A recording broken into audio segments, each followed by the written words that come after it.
Hello students, welcome to yet another session of political science. We were discussing about the chapter challenges to and restoration of the Congress system. So we were discussing about certain points in our earlier video.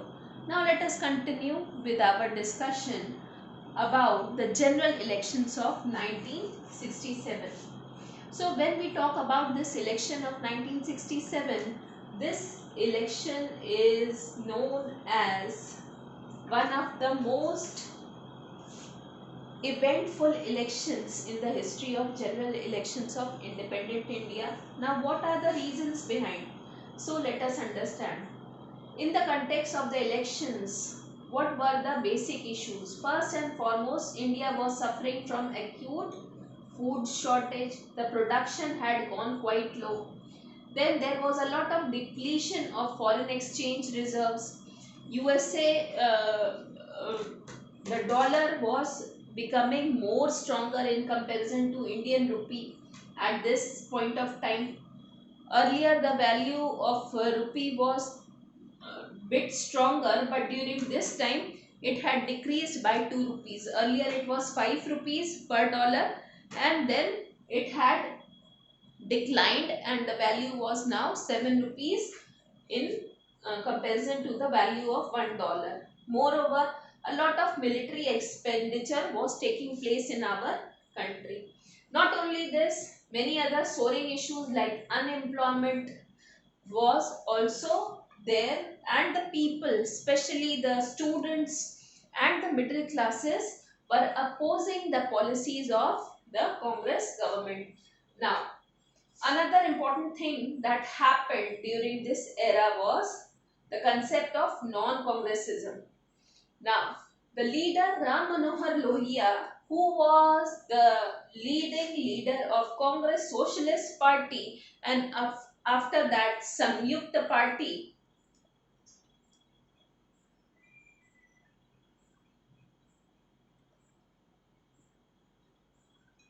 so he gave this concept of non-congressism, and according to this concept, he said that Congress party was not following the concepts of democracy anymore. So other political parties should come up and should try to reclaim democracy in India. Why?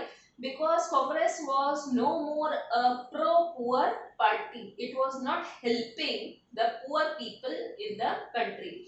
So this new concept came where he stated that any party should come to power except Congress now. Another important thing, when the electoral verdict came of the elections, general elections of 1967, it was termed by many philosophical thinkers, many editors, many journalists also as a time of political earthquake. Why did they say so? Because Congress party, which was a dominant party in Indian politics, had lost its influence somehow. So this was one of the reasons that they called it a political earthquake. Congress lost in many of the states.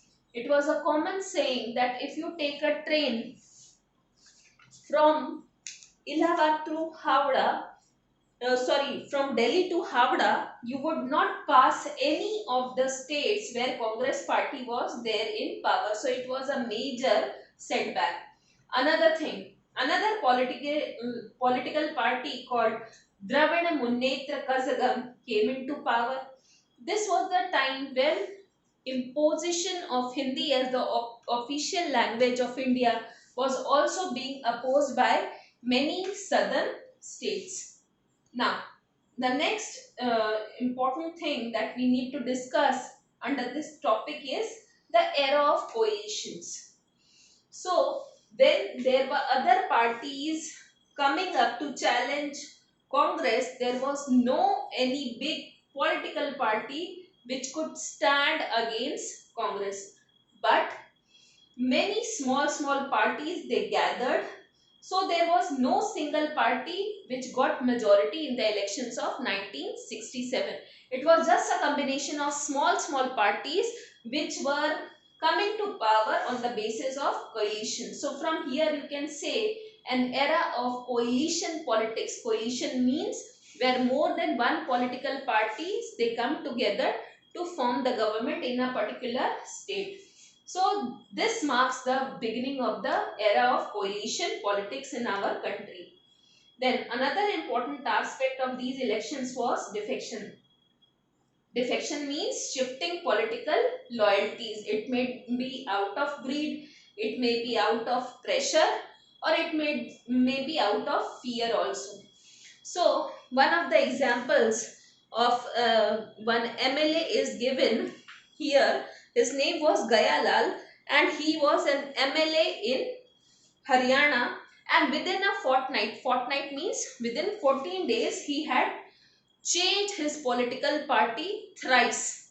So this is one of the biggest example of defection politics. So there was a popular slogan also given, Ayaram Gayaram, which shows the tendency of defection in Indian politics, which was quite a negative one. So this much for today. Please go through the book also to understand the concepts. Thank you.